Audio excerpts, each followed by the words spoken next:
Tá bom? O que deu aí, homem? Não, ó. Ah, Fala pro dos caras que estão aqui. Vim aqui pra conversar comigo. por quê? Não, eu quero ver o seu Dorival Gorobinski aqui agora. Por quê? Não, eu quero ver o seu Dorival Gorobinski. O que você quer ele? Eu trabalho com ele, cara. Mas você tá bêbado? Não, eu não fiz nada, Os caras me prenderam pra mim estar aqui agora. Tá dirigindo, não é bêbado? Não tava dirigindo nada. Não. Mas toma uma cervejinha. Tomei. Quantas? Não interessa quanto não. Pode chamar o Dorival aqui agora. Por que você quer falar com ele? Porque ele é meu patrão. Ah. E agora como é que fica aí, ó? Eu não posso falar mais nada.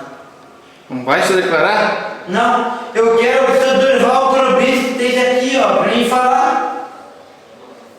O que você quer falar com ele? Vai se desculpar aí? Não tem que se culpar nada.